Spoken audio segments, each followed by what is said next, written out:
Zulu, People of the Heavens. Part 1. Introduction to the Anglo-Zulu War of 1879. The Anglo-Zulu War of 1879 opened with the defeat of the British at Isandlwana on the 22nd of January and ended with the defeat of the Zulus at Ulundi on the 4th of July, 1879. But before embarking on this tragic and remarkable story of overzealous political representatives, the courage displayed by soldiers and warriors from two empires, from continents thousands of miles apart, let us consider the battles of Isandlwana and Rorke's Drift, which both started on the 22nd of January, 1879, and were to become truly remarkable pieces of history. History which is still talked about today by both nations. The utter defeat of a modern British army at Isandlwana, the death of two young officers on the Buffalo River whilst trying to save the Queen's colour, the remarkable defence of Rorke's Drift by a handful of soldiers who fought for 11.5 hours against 4,500 Zulus. 14 Victoria Crosses and 5 Distinguished Conduct Medals would be awarded as a result of the battles on the 22nd of January, 1879. More Victoria Crosses and Distinguished Conduct Medals were awarded to those brave soldiers who fought at Rorke's Drift than in any other single conflict since the inception of these decorations by Queen Victoria after the Crimea War of 1856.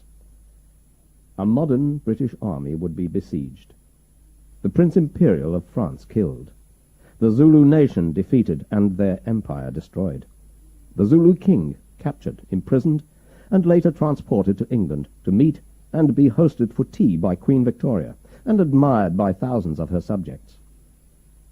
In order to understand the reasons for the Anglo-Zulu War of 1879, we need to discuss the origins and interests of both the black and white people who had moved into South Africa from other parts of the continent and the globe.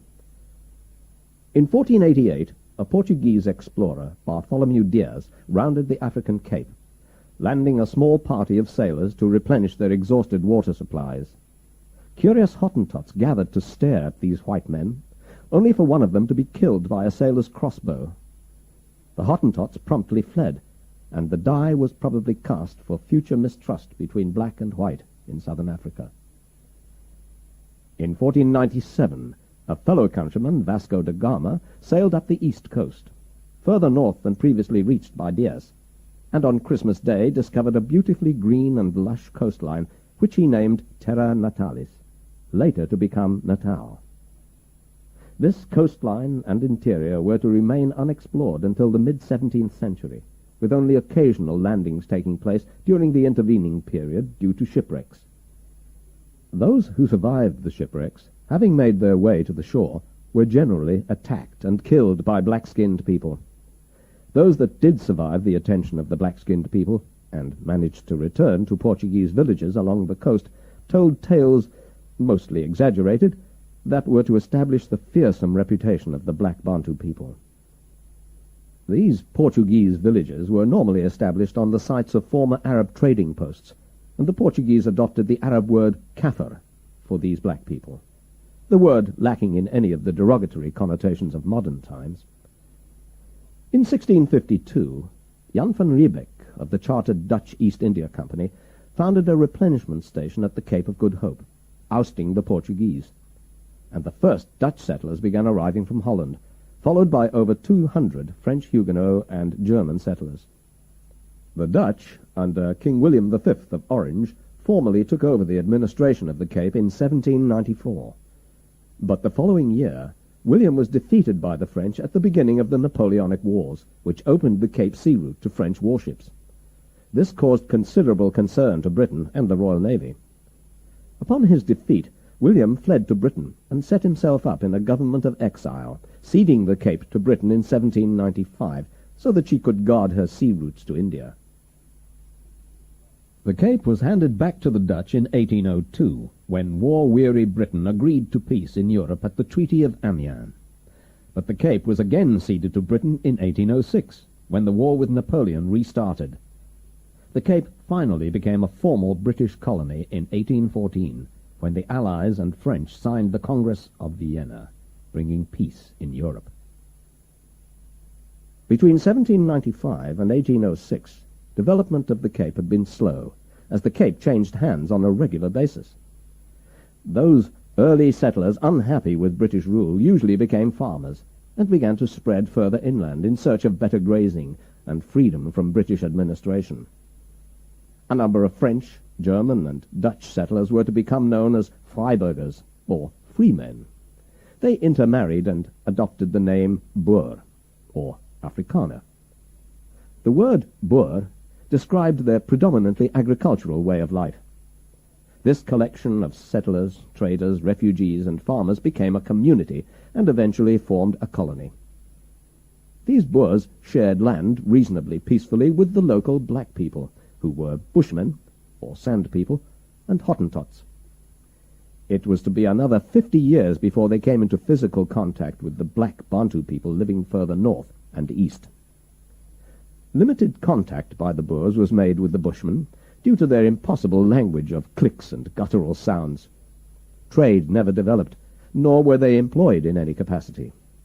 In fact, by 1712, the Bushmen had virtually been wiped out by smallpox, brought to the colony by the Europeans. Those that survived were disliked by the Hottentots and whites because they used poisoned arrow tips for hunting or combat. Eventually, the few remaining Bushmen fled to the deserted Kalahari. It was not until the early 20th century that Europeans became aware that these primitive Bushmen had an appreciation for both music and art. The Hottentots had lived in the area for over 1,000 years. They were a tall, light-colored people living in small family groups. They farmed cattle, and although they knew of the bow and arrow, they preferred the spear, which had enabled them to dominate the Bushmen, and forced many of them into what the Hottentots considered to be the inhospitable regions beyond the Drakensberg Mountains. In the Cape, the Hottentot population amounted to about 1,500 people. They were to mix and trade with the Boer and other Europeans, accepted menial work, and a few were to become soldiers, and later served both the British and Boer causes. However, as the Bushmen had been dispersed by the Hottentots were to be dispersed by the steady expansion of the Boers. The Boers needed domestic servants and slaves for tough manual labor on the farms. This labor had to be imported from the north and east coasts. It was not until the mid-18th century that the Cape Whites first made contact with the dark-skinned people of the Eastern Cape, known today as the Bantu nation.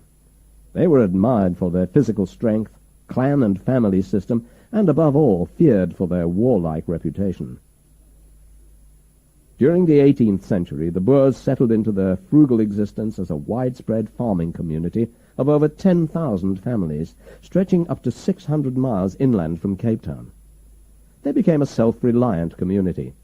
Items that they needed to purchase, such as lead and powder for guns, they obtained from passing traders. The Boer community grew in stature and unity, but the Dutch influence came to an end by 1814, when Britain took over the Cape. Meanwhile, white migration north and east from the Cape continued relentlessly, until the Boers found themselves on the southern bank of the Great Fish River in 1769.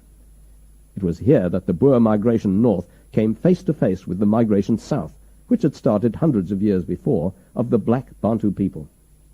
Neither had experience of the other, although the Boers discovered very quickly that this new race were far more warrior-like than the Bushmen or Hottentots. Any attempt by the Boers to cross and settle on the northern side of the Great Fish River was fiercely contested by the Bantu, and conflict was inevitable.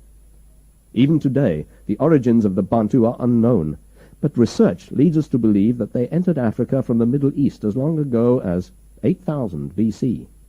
The Bantu, or Nguni people, were cattle farmers and well suited to a nomadic life, continuously searching for better grazing areas. They spread south, and then across Central Africa, eventually reaching the west coast. Later they moved southeast, moving across the Kalahari Desert into today's Transvaal, Natal, and further southeast into the Eastern Cape, and finally the Boers, trekking north, met them at the Great Fish River. One of these Nguni tribes were Zulu speakers, and settled in the area known today as Natal, while a tribe known as the Xhosa migrated even further south. The Nguni were a highly civilized people enjoying a complex social structure. They were competent cattle, sheep, and goat farmers, and they were able to make implements of cast and wrought iron, and a compound that was ductile and malleable, equal to steel.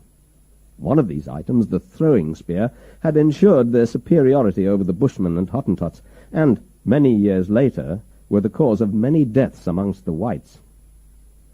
Marriage was an important part of their social structure, with a complex system of dowry payments for a wife known as lobola. A man could not marry unless established in society, and possessing sufficient cattle to pay the required lobola. The more cattle a man had, the more wives he could buy. It was the Nguni dependency on cattle for the vital lobola, for social prestige and then subsequent wealth, which was to bring them into permanent conflict with the trekkers. The Nguni thought the Boers had more than sufficient cattle, and as cattle raiding was an established tradition, they declared the Boer cattle free game. Their post-battle cleansing tradition of disemboweling a slain enemy was later to be feared. To the Nguni, those slain had to be ritually disemboweled to free any incarcerated spirit, and to protect them from any bad spirits which the slain body previously possessed. As a final cleansing rite, the victor had to have intercourse with a woman, not his wife, before returning to his clan. This practice ensured that any remaining trace of evil spirits would be left with the woman, leaving the victor clean and free of spirits to return home. It also ensured that warriors would disperse rapidly from a battlefield for the purpose of religious cleansing. This practice was called Sule Isembi, to wipe the axe. Throughout the Nguni nation, warriors were only granted full status once they had washed their spears in the blood of an enemy. In the case of the Zulu-speaking tribes, only then might a warrior approach the king for permission to marry. Marriage was not a right, but a privilege. Medicine and superstition played such an important part in Nguni life that each clan chief was able to maintain complete control through fear by using his witch doctor's ability to smell out dissenters. Dissension being a crime punishable by immediate execution of that individual, or that individual's complete family, or kraal. Every kraal or village had a chief who was responsible for training the young men of his kraal in the art of hunting and war. Every male was automatically expected to join his regiment when a cattle raiding party was needed, or to settle a score with a neighboring clan. Basic tactics as such were then unknown, and differences were resolved by each side engaging in giya, a process of hurling verbal threats and assegais until one side felt they had proved their superiority. Such conflicts seldom resulted in more than casual bloodshed, but this relatively harmless system of challenge was to be short-lived. On either side of the great Fish River, Nguni and Boer lived as neighbours, albeit with difficulty. The Nguni prized cattle, and the Boer coveted Nguni lands. In 1806, when the Cape was ceded to Britain by the Dutch for the second time, Boer farmers, who had not previously been taxed under Dutch law, were now subjected to British colonial tax. Cession of the Cape to Britain by the Dutch also gave the British a launching pad to explore the interior of that lush green coastline of Natal. And in 1834, Britain abolished slavery internationally. Taxation and the abolishment of slavery initially had little effect on the Boer fraternity, due to their isolation. But the British set up a legal system known as the Black Circuit, which was a system of travelling courts. The establishment of these courts was an attempt to create a fair system of justice for all. The Boers looked upon it as being biased against them and generally in favour of the natives. And the missionaries used the system to bring Boers to trial who had continued with their use of slave labour. In 1815, the Slachter's Neck incident occurred, which was to drive a wedge of eternal mistrust between the Boer and the British. Two brothers, Frederick and Johannes Bezuidenhout, farmed near Slachter's Neck. Frederick had a Hottentot slave called Boy, whom he used to thrash on a regular basis. Boy complained to the authorities, alleging illegal rough treatment. The authorities tried to communicate with Frederick without success, and a summons was eventually issued for his arrest. The summons went unanswered, and in his absence he was found guilty. A military detachment of 1 bailiff, 2 officers, a sergeant, 2 corporals, plus a troop of Hottentot soldiers was dispatched to arrest him. An exchange of shots took place, and Frederick was killed. Frederick's brother, Johannes, together with some friends, tried to cause serious insurrection, and in a brief skirmish Johannes was killed, and 5 others arrested, duly tried and convicted, receiving the death sentence. Public execution by hanging took place on the 9th of March, 1815. However, when the lever was pulled, 4 of the 5 ropes broke simultaneously, dropping 4 of the accused in a heap at the foot of the gallows. There was consternation whilst new rope was found, during which time the 4 were allowed to talk to their families and friends, who pleaded with the British for their release, claiming the broken rope was an act of God. Once the new rope was found, the execution took place, and the Boers were never to forgive the British.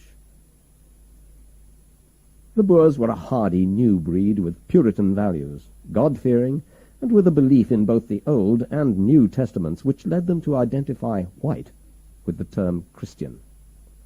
These Afrikaners, and more especially Boers, took exception to and resented being ruled by Britain. In 1834, when the British introduced the Act of Emancipation, which gave equality to all, many Boers decided to move north and east into the interior of Africa. To the north lay the whole vastness of Africa. Why not seek freedom, peace, and security elsewhere? Many Boers or Afrikaners had been thinking along these lines for some time, but had been hesitant about making such a move. As ardent users of slaves, this new legislation was too much for the Boer. Basically, their workforce was being taken away from them. So they responded to the legislation by designating their own slaves as apprentices, to give them a few months' grace to prepare for what was to become known as the Great Trek. They sold their farms, started packing their belongings onto wagons, and organizing themselves into great trekking teams.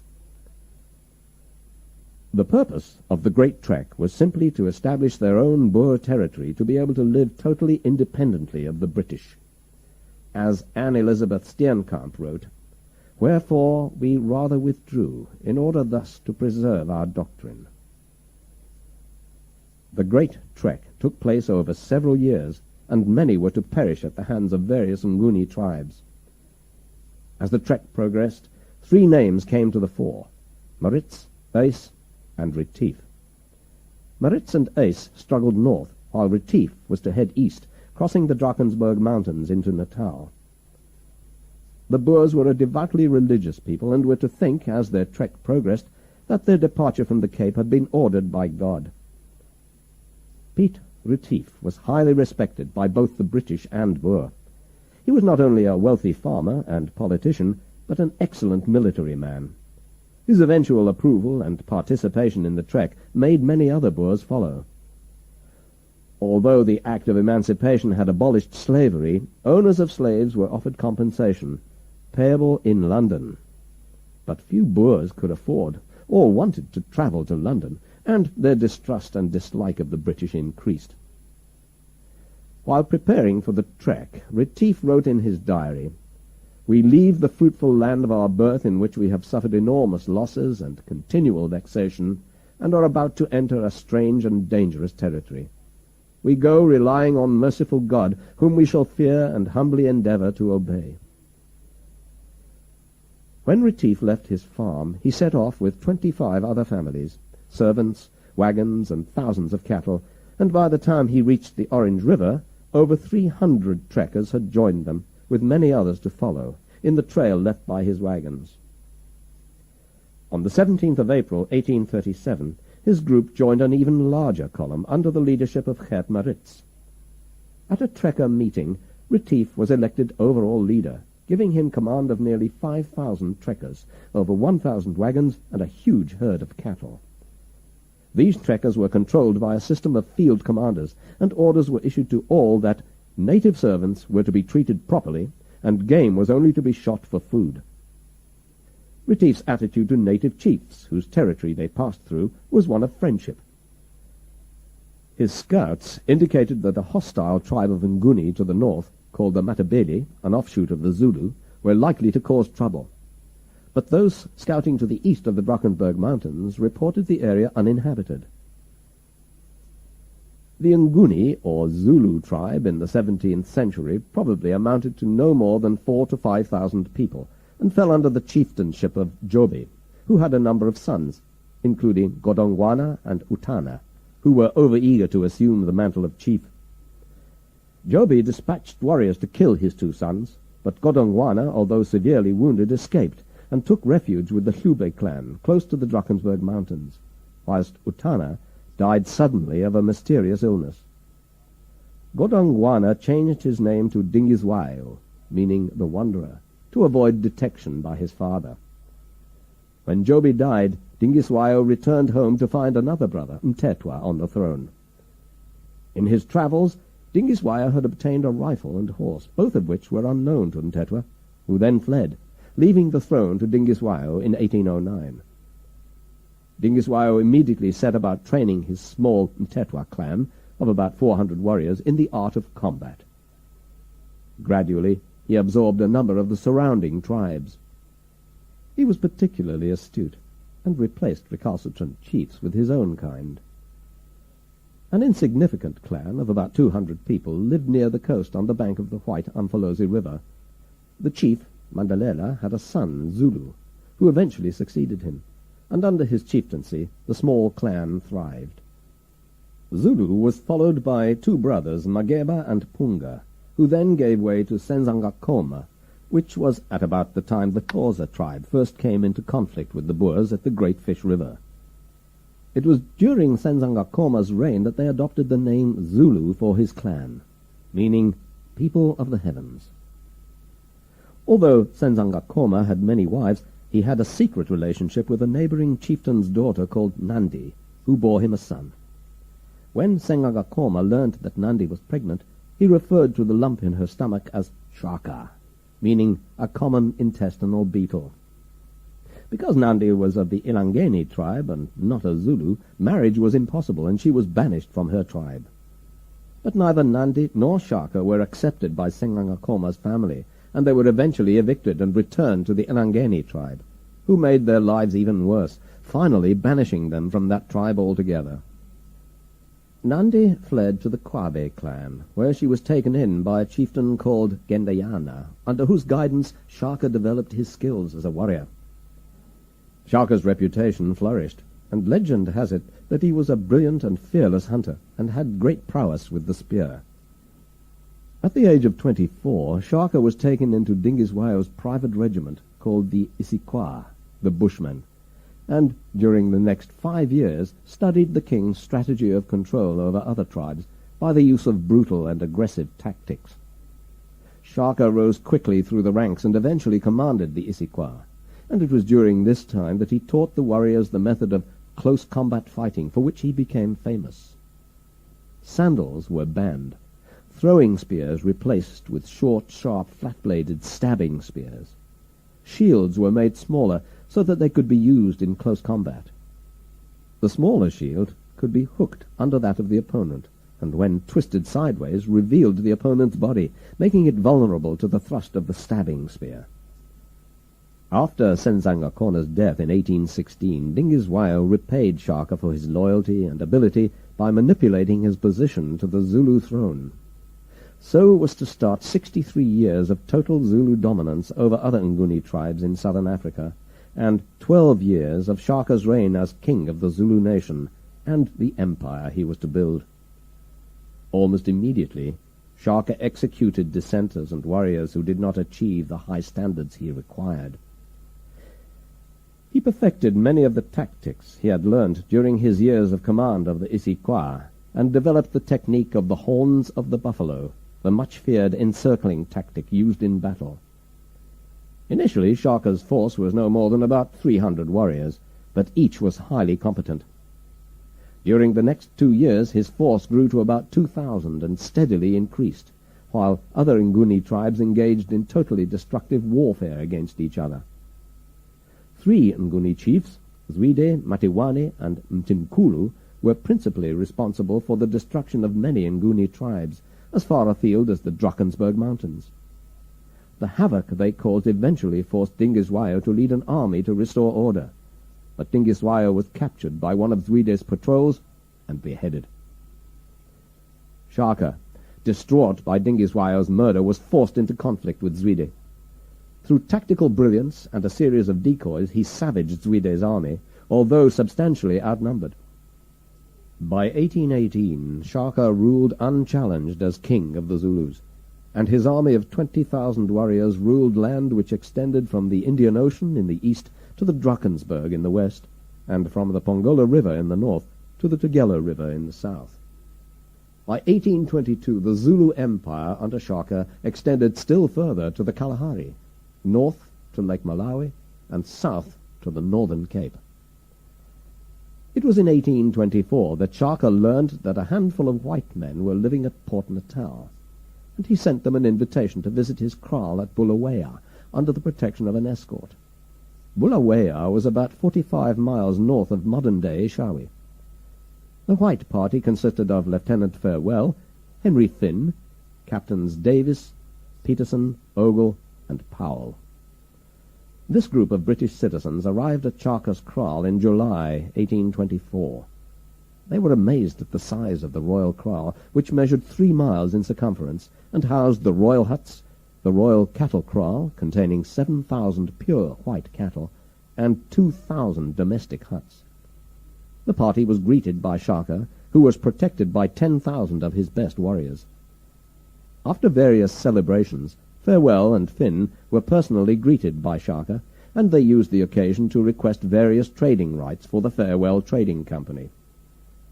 Shaka consented, and the party returned to Port Natal, leaving Finn at Shaka's request so that he could learn more about these white people. Finn kept a diary, the diary of Henry Francis Finn, and from the entries one is able to ascertain that a very special friendship developed between these two men, both admiring the other's talents. While Finn was staying at the royal kraal, Shaka was attacked and stabbed, and Finn nursed him back to health. As a result of Finn's efforts, the settlers' position was secured. In gratitude, Shaka signed an agreement granting Farewell about 4,000 square miles of land around Port Natal, later to become Durban. Shaka's rule was total until 1827, when his mother, Nandi, died. She was probably one of the few women that Shaka really loved.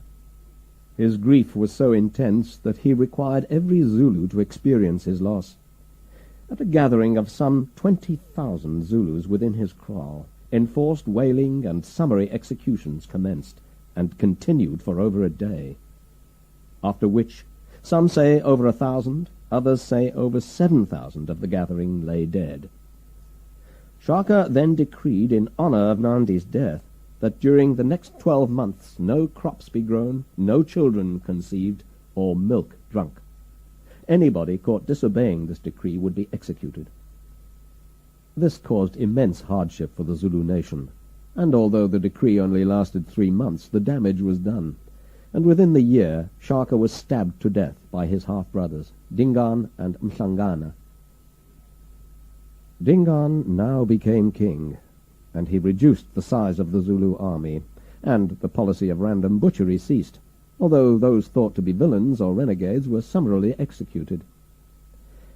In the spring of 1834, a Zulu impi returning from a minor campaign came across a small party of half-castes, hunters from the Cape.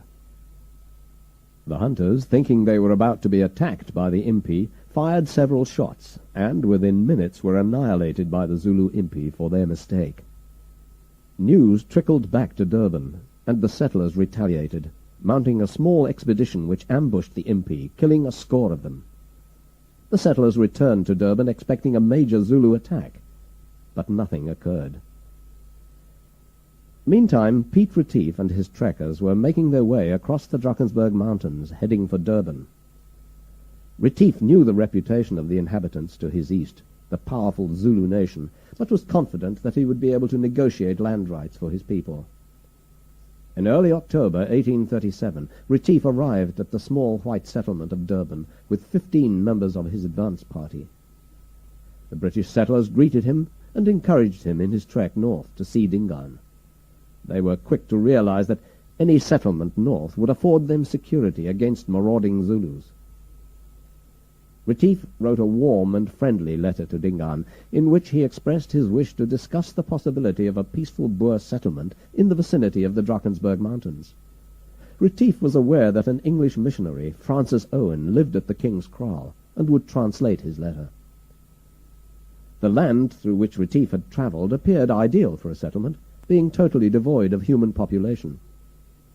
What Retief did not know at the time was the reason for the depopulation. Between 1816 and 1818, the three Nguni chiefs, Zwide, Matiwane, and Mtimkulu, who had killed Dingiswayo, had been responsible for the destruction of that local population, and subsequently, Shaka, in avenging Dingiswayo's murder, and in expanding his empire, had slaughtered any remaining tribes in the area. Little was known of Dingaan except that he had total control of the Zulu nation, and that he had killed his famous half-brother Shaka. Unperturbed, Retief considered negotiation possible. Dingaan was aware that the Matabele, with whom the Zulus had been in conflict in 1830, were being harassed by Retief's fellow trekkers to the north. But his reply to Retief's letter was friendly, and Retief set off to meet Dingaan. On the 5th of November 1837, Retief arrived at Dingaan's kraal at Ngungundlovu, which the British called Jin Jin, I love you, near modern-day Ulundi. Retief must have been impressed. The kraal consisted of over 2,000 huts, each capable of housing 20 people comfortably. A further 300 huts housed Dingaan, his wives, and senior Indunas. Upon his arrival, 8 days of celebrations were held, by the end of which Retief and his party were exhausted. Missionary Francis Owen was present throughout Retief's visit, and it is only as a result of his meticulous diary, discovered in 1922 at the Missionary Hall in London, that we know of the events which unfolded. At the end of the 8 days of celebration, Dingaan informed Retief that he could grant him land on which to create his settlement, subject to Retief agreeing to recover 700 stolen cattle from a chief called Sikonyela, who lived in what is today the Free State. Retief agreed, and set off straight after Christmas. On the pretext of presenting Sikonyela with bracelets, he snapped handcuffs upon him and held him prisoner while the cattle were collected. Meanwhile, Dingaan had thought that Retief would have been killed by the powerful chief Sikonyela. But Retief had not only acquired the stolen cattle, but released Sikonyela in a moment of compassion, which was to be his downfall. The story of Sikonyela's capture and release got back to Dingaan long before Retief returned with the cattle to Dingaan's kraal. Both Dingaan and his Indunas were mystified by how Retief had captured Sikonyela so easily, and word went out that these Boers were wizards. Eventually Retief arrived back at Dingaan's kraal with the cattle, whereupon another 7 days of celebrations had to be endured. Finally, on the 6th of February 1838, Dingaan verbally gave permission for the Boer settlement, and a document was drawn up and signed by Dingaan, which Retief apparently then placed in his leather pouch for safety. Although the signing of the document is mentioned in Owen's diary, it is strange to think that Dingaan was in any way party to this document, as he was illiterate and unable to sign his name. As Retief was about to depart, he and his party were invited to a final celebration. He was reminded that it would be impolite to take firearms into the king's kraal, and so these were left stacked outside where the horses were tethered. The feast commenced, and hundreds of young warriors began dancing, when suddenly Dingaan sprang to his feet and shouted, "Babuladeni abatakati!" Kill the wizards!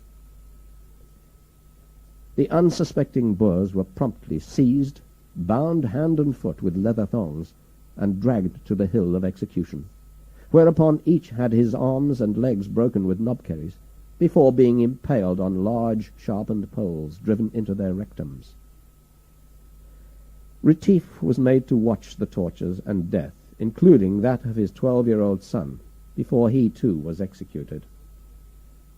Owen went on to say in his diary that within 2 hours of this savagery a large impi was dispatched to Blowkrans, the place of rock, and to Weenan, the place of weeping, where many of Retief's trekkers anxiously awaited his return. Dingaan had decreed that no Boer, woman, or child should be allowed to survive on his land. The Impi attacked these Boers at night, leaving the bodies of 531 men, women, and children spread over an area of 20 square miles.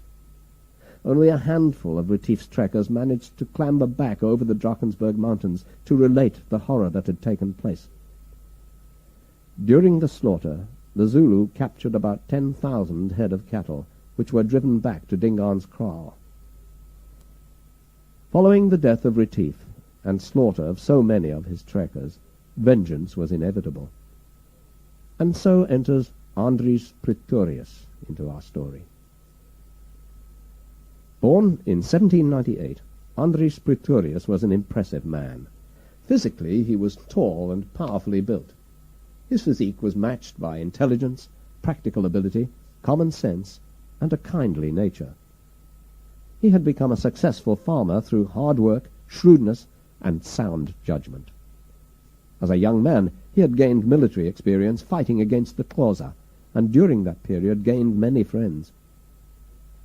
By 1835, he led a commando of 800 men, and was part of the Boer trekkers heading north when they triumphed over the Matabele, forcing them north into today's Transvaal, and eventually further north, into what was to become Rhodesia. Pretorius and Retief had been friends, and when asked to help avenge the death of Retief, he accepted, gathering together a commando of 464 men and 64 fighting wagons. On the 15th of December 1838, the commando crossed the Buffalo River and lagered between the Buffalo River and Nkomi Stream, about 20 miles east of present-day Dundee. Patrols were sent out in various directions, and the main body of the commando moved eastwards, along the Nkomi. On crossing the Nkomi Stream, which is a tributary of the Buffalo, scouts reported sighting a large Zulu force half an hour's ride away. Pretorius selected a perfect spot for a laager on the western bank of the Nkomi, where a deep hippopotamus pool and a large donga met. Here he established a laager with his wagons in the shape of a half-moon, from the Nkomi Stream and Hippo Pool to the donga. The walls of the donga were sheer and too high to be scaled by attackers. The straight edge of the half-moon spread from the right of the line near the Hippo Pool to the left adjoining the donga.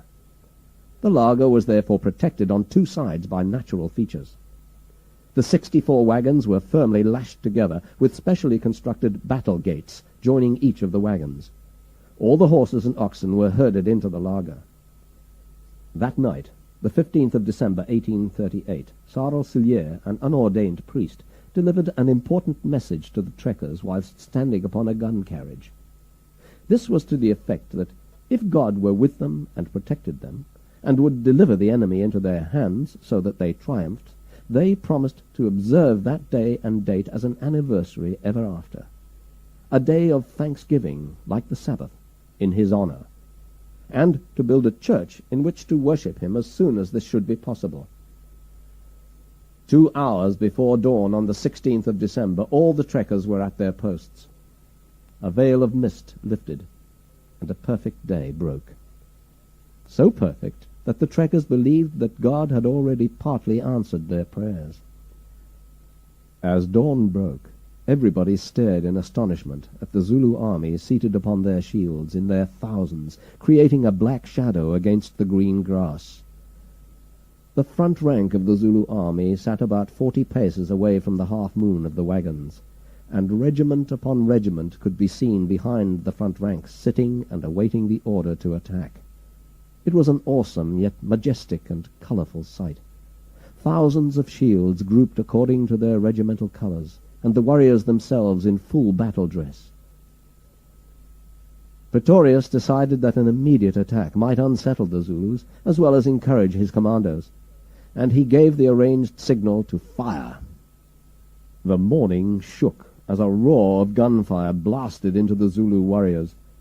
The Zulus rose out of the grass, bellowing their war cries, and charged. There is no doubt as to the valor shown on both sides. But the Zulus had never come up against such heavy rifle and cannon fire, which ripped through their ranks, driving them backwards, to reorganize before charging again. The Zulu attacks were impeded by the Donga and Hippo Pool, and hundreds were dying at each renewed attack. After 2 hours of fighting, the Boers realized that the Zulu onslaught was tiring, and they released their horsemen from the laager, who pursued the Zulus in all directions until thousands of warriors were put to flight, and pursued well into the afternoon. What was left of the Zulu army melted away, and all the Boers returned to the laager.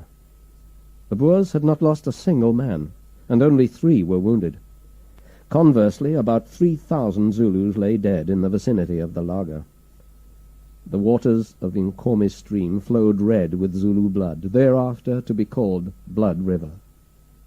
It will never be known how many Zulus died that day, as many were to die later of their wounds. The 16th of December, 1838, has never been forgotten by the Boers, and, as vowed by Cilliers, it has been a day of thanksgiving ever since. A service to the glory of God was held after the battle. Blood River was not only a victory for the commando, but a triumph for the Afrikaner nation. For the Zulus, this was to be a serious setback for their nation. Dingaan had anticipated an easy victory and bellowed with rage and frustration, threatening to put his military leaders to death. Realizing that the Boers would be quick to follow up this victory, he fled to his kraal at Gingandlovo, torching the beehive huts and leaving the kraal in flames, and headed north. Andries Pretorius was immediately a national hero, and by the 20th of December he and his commando were within sight of the Zulu capital, and were astonished to see it in flames. Within the hour they rode into the smouldering ruins of Dingaan's kraal, and over to the Hill of Execution, where they came across the grisly sight of the remains of Piet Retief and his party, with the impaling sticks still affixed to the skeletons, providing the tale of their unholy deaths. Retief could apparently still be identified, and alongside his body lay a leather bag, which contained, to the general amazement of all, the document signed by Dingaan granting Retief cession to the whole of Natal. Meanwhile, not far to the north, Dingaan was plotting. Spies kept him informed of every movement the Boers made. A Boer patrol caught 3 Zulus in the thorn bushes near Dingaan's destroyed capital. 2 were released, and sent to Dingaan with a message that Pretorius wanted the king to surrender and peace to be declared. The third, called Bongaza, claimed that he had been Dingaan's servant and hated him. He went on to say that the Zulu nation had scattered and was virtually without power, and that he could lead them to the vast herds of Zulu cattle. Pretorius and his men listened, but realized that Bongaza was lying. Pretorius realized that Dingaan had been beaten, but not smashed. Bongaza, nevertheless, was allowed to lead them to the Intonjaneni hills, from where they looked down a valley at the White Umfolozi River. It certainly appeared that thousands of cattle were in the valley below them. Pretorius was keen to retrieve the cattle that had been stolen from the trekkers, but deemed caution was necessary. A laager was established. Then Pretorius set off to enter the valley by what appeared, from their position on the top of the hills, to be the only kloof by which they could descend into the valley. At the last minute, Pretorius, who had been slightly wounded in the hand during the Battle of Blood River, handed command of about 300 men to Karel Landman. The men led their horses down the steep descent, passing overgrown streams and stumbling over loose stones. Suddenly they were startled to see about 500 Zulus emerging from a wood close to the Umfolozi River. And then the valley was a mass of Zulus. Bongaza had disappeared, and everybody realized that what they had thought to be cattle had in fact been Zulus sheltering below their shields. The commando had been ambushed. Landman and his 300 men raced for the river, shooting from the saddle, crossing the Umfolozi at what was thought to be the deepest point, reaching the far bank, with assegais falling about them. Eventually they got back to their laager, totally exhausted. A few days later, Pretorius and his commandos made their way back to the main laager at the Tugela River, where they were given a victor's welcome, and with enormous relief, life was resumed under less martial conditions. Following Pretorius's victory, thousands of trekkers moved into central Natal, establishing farms and a new town 50 miles from Durban called Pietermaritzburg, named in memory of Piet Retief and Gerrit Maritz. The Boers had finally established themselves in Natal, out of reach of the Royal Navy, and the small British garrison stationed at Durban withdrew to the Cape. The British withdrew to the Cape not because they intended giving up Natal, but because, for the moment, they didn't have the necessary military strength to annex Natal. When Dingaan came to the throne, he had exterminated all his relations, and others who had supported Chaka. However, he overlooked his own brother, Mpandi, who since childhood had reason to fear for his life. Being clever and astute, he had decided to pretend he was simple and an idiot, and as a result, Dingaan saw no reason to kill him. It is thought that Mpandi was present at Gingandlova on the day Retief was murdered. Mpandi was no soldier, but could not escape military service, and being the king's brother, was allocated excellent generals in Nongalaza, Mahebe, and Zulu. In addition, Dingaan's son, Sechwayo, acted as his personal bodyguard. As a result, Mpandi's force became a significant one within the Zulu army. Mpandi was older than Dingaan, which in European terms means that he should have been king, but the same did not apply within the Bantu nations. The king and his elders would normally nominate the heir to the throne. Mpandi was content for the moment to continue his role as idiot. He was, however, likable, and as an enormous number of Zulus were sick of the bloodshed, caused either by Dingaan's mistrust of his own people or due to battles with the Boers, there had been a swing of loyalty towards Mpandi, where they discovered they enjoyed a far more relaxed life. Loyalty in the European sense did not apply within the Zulu nation. The primitive instinct of survival of the fittest tended to be believed. While Dingaan was all-powerful, Mpandi lay low. But upon Dingaan's defeat at Blood River, he decided to transfer his support to the Boer element, who had defeated Dingaan. His problem was how to do it. But Dingaan was to give him the opportunity he wanted. In 1839, the Boers also struck up a peace treaty with Dingaan, providing he agreed to return the 10,000 head of cattle stolen from Retief's trackers. In delaying further confrontation with Dingaan, the Boers thought they could induce a confrontation between Mpandi and Dingaan. In order to honor his agreement with the Boers, Dingaan decided to attack his traditional enemy, the Swazis, to the north of his domain. The Swazis had almost as many cattle as the Zulus, and Dingaan thought that by attacking the Swazis he would be able to capture Swazi cattle and give these to the Boers instead of depleting his own herds. However, the Zulu attack failed, and Dingaan turned his wrath upon Mpandi, who had been told to bring out a supporting force, but failed to arrive. But Mpandi had long since fled across the Tugela River with 17,000 followers and 20,000 cattle. Mpandi had seen his moment to change his allegiance, and now hoped for support from the Boers against Dingaan.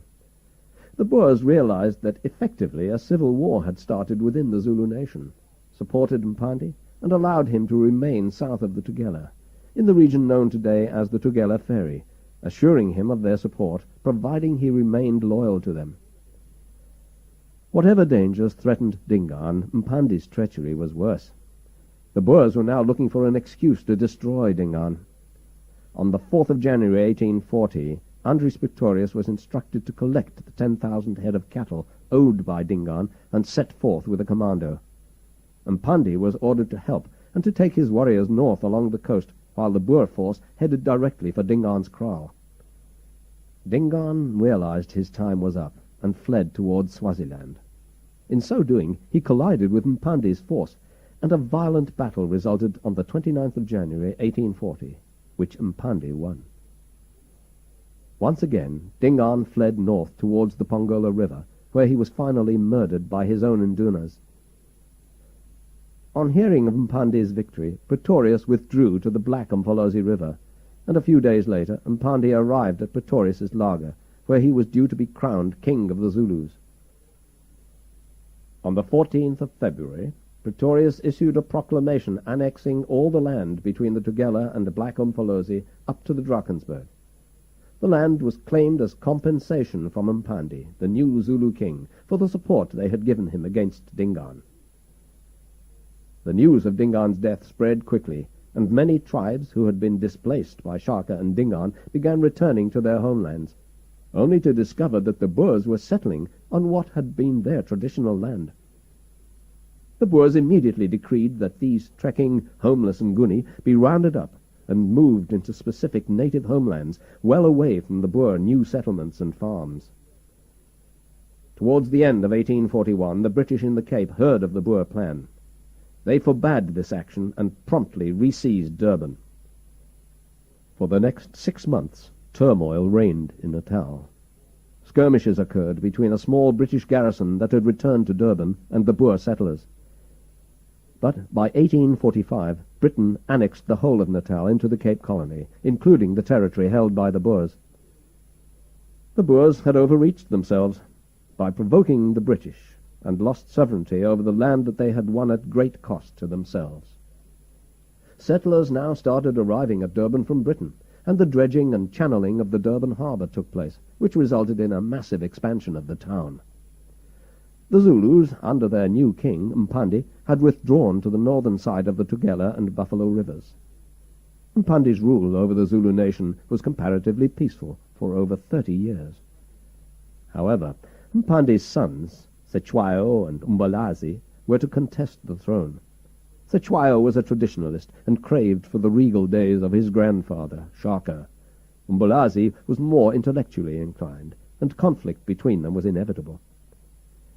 In 1856, both gathered enormous armies about them. Cetshwayo's warriors were called Usutu, and Umbalazi's Izikwaza. The inevitable battle took place on the banks of the Tamno, a tributary of the Tugela River, known ever after by the Zulus as the Place of Bones. After an hour, about 20,000 of Umbalazi's army had been totally destroyed. Cetshwayo was pronounced heir to Mpandi, because Mpandi was thought to be getting old, and took over the running of the Zulu nation.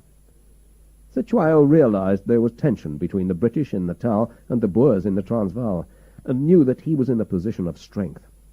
He now had full control of Zululand, and in order to strengthen his grip, he tried to strengthen his friendship with the British. Whereupon Theophilus Shepstone, Secretary for Native Affairs, went to Mpandi and suggested that Cetshwayo be appointed his heir apparent in the name of Queen Victoria.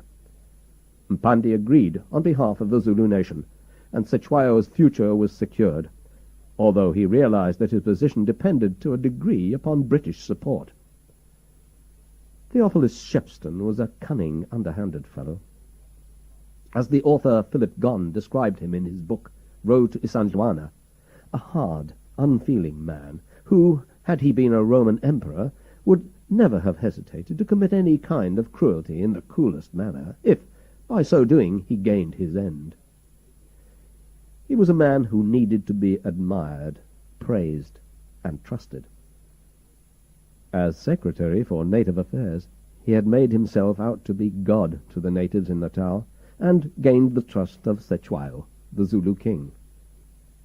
In 1872, Mpandi died, and Theophilus Shepstone, in a somewhat sham ceremony, crowned Cetshwayo King of the Zulu nation on the 1st of September 1873, establishing his royal kraal at Ondini, on the high place, near the present-day Ulundi.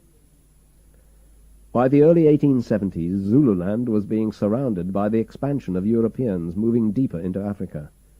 The British were to the south, and the Boers, with their Transvaal Republic, to the north and west. Thomas Burgers had become president of the Transvaal in 1872. Originally of Dutch descent and educated in Europe, he'd been a Dutch reform minister, but his inquiring mind had led him to express doubts about too literal acceptance of the Scriptures. His views upset the Boers, and his dream of leading the Transvaal Boers into the 19th century and linking the Transvaal with a railway east to Delagoa Bay to free the Transvaal from British influence began to fade. Had he kept his religious views to himself, he might have been successful, but he minted coins which bore his image, and extended a welcoming hand to foreign prospectors of gold, which the Boers considered were ungodly actions. And they abhorred the taxation he tried to impose upon them for the payment of a loan he had extracted from Holland in 1875 to pay for the railway line. For years, President Burgers had attempted to purchase land from a chieftain of the Bapedi tribe called Sekwati, who lived in an area east of Pretoria near Lydenburg, through which Burgers wanted to lay his railway line.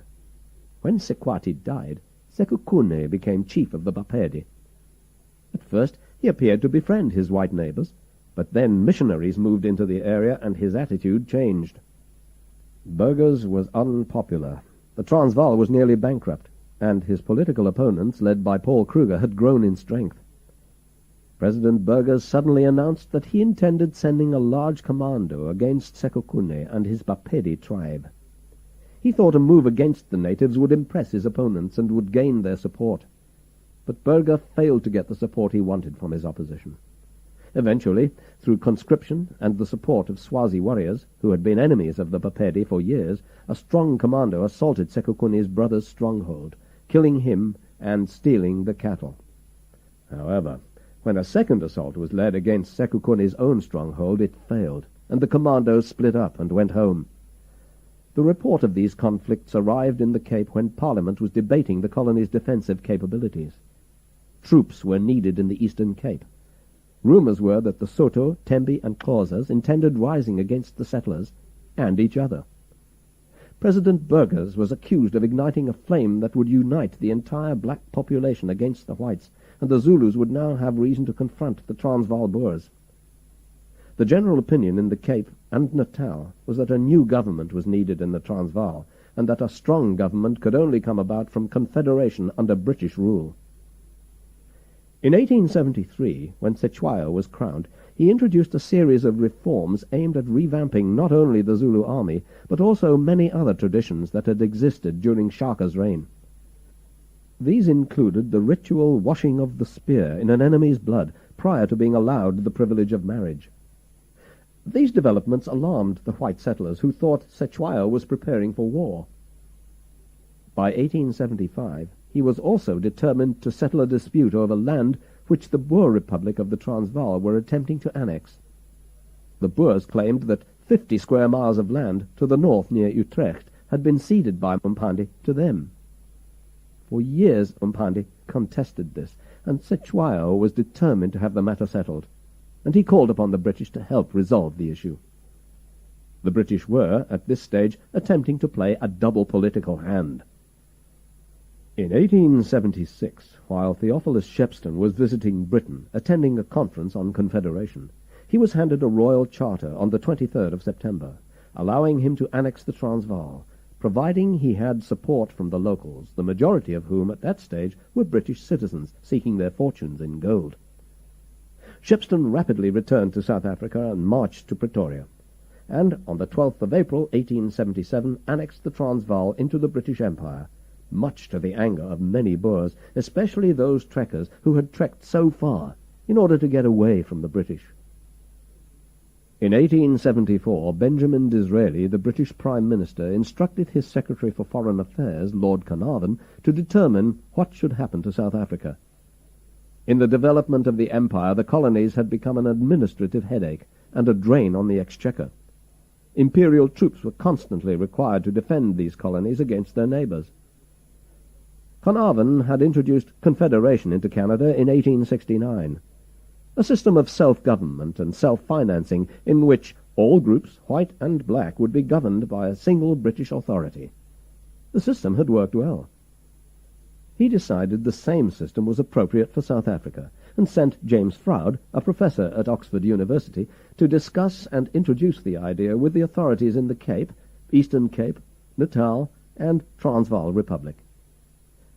The idea was generally disliked. But by 1877, Carnarvon, or Twitters as he was to become known, was determined to confederate South Africa, and he appointed Sir Bartle Frere as High Commissioner for South Africa and Governor of the Cape, with a mandate to confederate South Africa.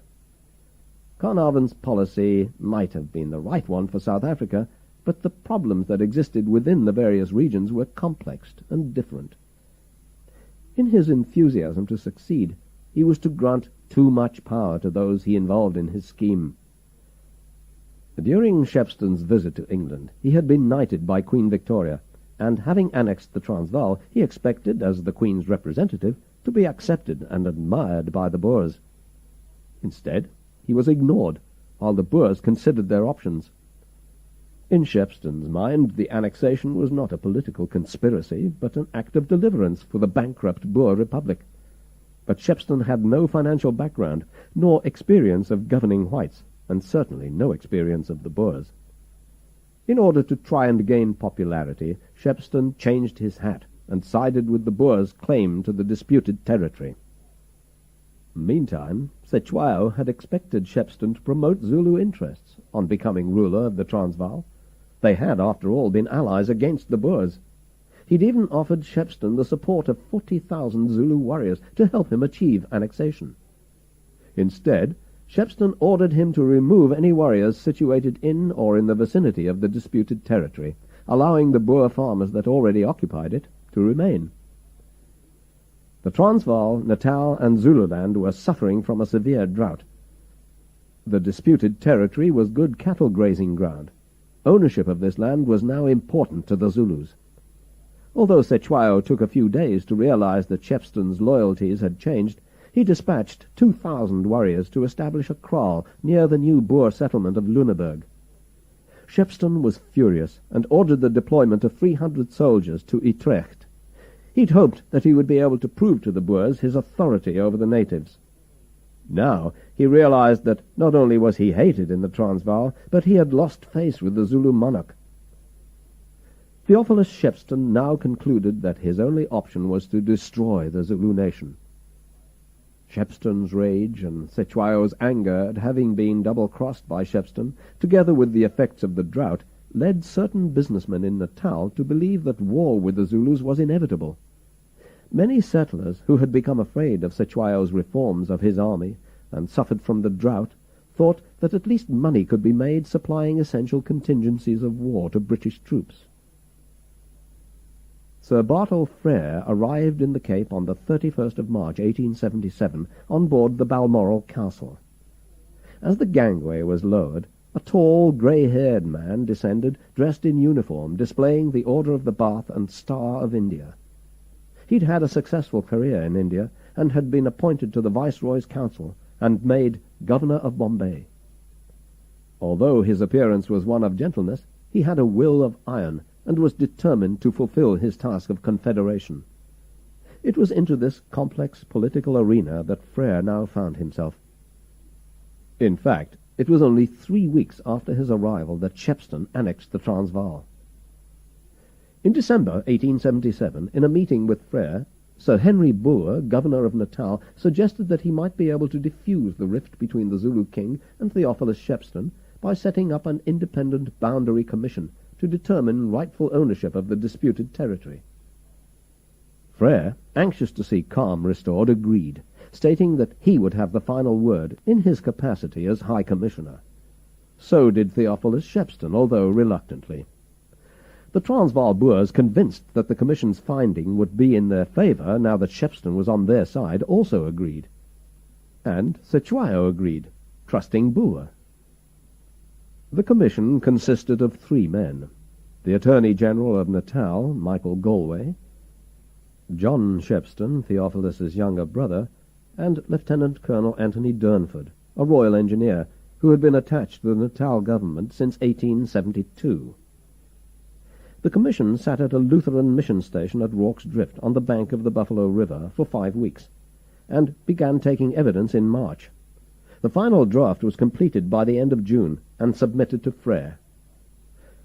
Frere was horrified by the Commission's report, which had found in favour of the Zulus. Frere had been about to visit the Transvaal, and it had been his intention to offer the Boers a degree of self-government in return for agreeing to confederation, and the disputed land would have assisted in his negotiations. He refused to allow the Zulus access to the Commission's ruling until they agreed to adhere to certain rules and regulations which he would make known to them in time. He also took over control of the disputed land, which irritated the Zulus. Sir John Robinson, editor of the Natal Mercury, and later to become the first Prime Minister of Natal, reported a rumour that Durnford and Galway had supported the Zulu claim, whereas John Shepstone, Theophilus's brother, had opposed them. Shepstone supported claims that the disputed territories belonged to the Transvaal Republic. A few days later, Theophilus Shepstone, now determined to destroy Cetewayo, advised Frere that, in his opinion, not one of those who had attended the Boundary Commission was qualified to adjudicate on the issue. And if war was agreed, Cetewayo would give in. He was a coward and would submit. The British government now found itself firmly wedged between the Boers and the Zulus, while the Boers sat back and watched the saga unfold. At the same time, other factors were coming to the fore. Diamonds, gold, and coal had been discovered, which increased the tension between the British and Boers. Vast sums of money were required to build and maintain Britain's empire, and her politicians wanted control of Africa's wealth. Not only the diamonds and gold, but also the coal, which was becoming increasingly important as fuel to drive her new industries and power her naval and merchant vessels. Frere had been given enormous powers in his appointment as British High Commissioner, but he was about to exceed those powers. He had been told not to go to war with the Zulus, but to use his diplomacy with the Zulu king. Britain was already at war in Afghanistan, and a second conflict at this time would be financially embarrassing. Frere ignored this advice, maintaining confederation was impossible as long as the Zulu army was able to roam at will. Frere sent a copy of the Boundary Commission's findings to Hitch Beach, Carnarvon's successor in the Colonial Office, and followed it up with a strongly worded letter indicating 2 incidents which had occurred and inferring that the Zulu king could not be trusted. The more serious of these was a cross-border incident. An adulterous liaison in the kraal of a wealthy and senior chieftain called Cetewayo had occurred. 2 of his wives had taken lovers and were now pregnant. 2 of Cetewayo's sons had discovered the relationships and resolved to kill the unfortunate wives to avenge their father. However, the women had fled to Natal across the Buffalo River at Rorke's Drift Mission Station, pursued by Cetewayo's sons, who dragged them back into Zululand across the waters of the Buffalo and bludgeoned them to death in full view of the missionary and border guard. In a second incident, a white surveyor had accidentally crossed into Zululand while he was inspecting a crossing at the Tugela River, and had been harassed by a party of Zulus. Frere insisted that these 2 incidents were indicative of Cetewayo's belligerency. Zulus had invaded Natal and abducted 2 women and harassed a British surveyor. But it was not until the morning of the 11th of December, 1878, 9 months after the Boundary Commission's findings, that Cetewayo's representatives were summoned to hear the findings of the Commission. On the bank of the Tugela River they listened to representatives of the Natal government while sitting below a large fig tree, known ever since as the Ultimatum Tree. During the preceding months, Frere had drawn up a 9-point ultimatum, which was now read to the Zulu representatives by John Shepstone. Initially, they heard that the land dispute had been settled in their favour, and they were pleasantly surprised at British justice. But more was to follow. After lunch, they were asked to gather again and were horrified to hear that the land dispute ruling had been linked to conditions set out in Frere's 9-point ultimatum. The most important point being that the Zulus had to compensate the Boer for cattle they had stolen.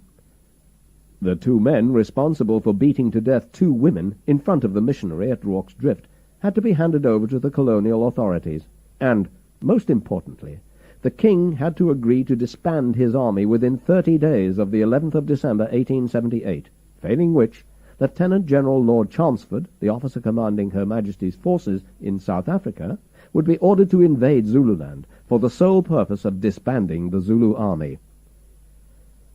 The Zulus were stunned, and so was Cetewayo on learning the news. He couldn't understand what had suddenly brought about this antagonism from those he thought to be his allies and friends. It is probable that the king and his entourage failed to fully comprehend the terms of the ultimatum. It had taken nearly 2 hours to read and translate the terms within the document to Cetewayo's representatives, who, of course, had no method of taking notes. Everything said had to be memorized. The telegraph line between Britain and the Cape had only been laid as far as Madeira. From the Cape to Madeira was a 2-week sea voyage, dispatches could be and were delayed. It is interesting to note that the Colonial Office sent a second dispatch to Frere 2 days after the issuance of the ultimatum prohibiting war with the Zulus. Had the British government known the contents of the ultimatum, and the belligerent manner in which it was pronounced, war would never have been allowed. Lieutenant General Lord Chelmsford, previously Frederick Thesiger, had started his military career in the Rifle Brigade, and later transferred to the Grenadier Guards, with whom he served in the Crimea War. He was a respected gentleman and soldier, and had served for a number of years in Abyssinia and India. He had taken over command of the British forces in South Africa in 1878, and brought the 9th Kaffir or Xhosa War, which had developed in the Eastern Cape, to a successful conclusion in difficult circumstances. It is generally accepted that Chelmsford felt that the Xhosa War was a prelude to a campaign against the Zulus. Some months before, Frere had asked him for his opinion of fighting the Zulus, and he had remarked, "It is not a question of whether we can beat the Zulus, but whether we can get them to fight. We will probably have to force Cetshwayo into a corner and make him fight." It was around the same time that Frere, whilst visiting Durban, told Chelmsford to prepare his invasion force, which had now started to advance, and to consolidate on the Zululand border. In ordering troops to the border, Sir Bartle Frere was purposely provoking the Zulu king. Theophilus Shepstone had told him that Cetshwayo was a coward, and would come to terms on seeing the might of a modern British army.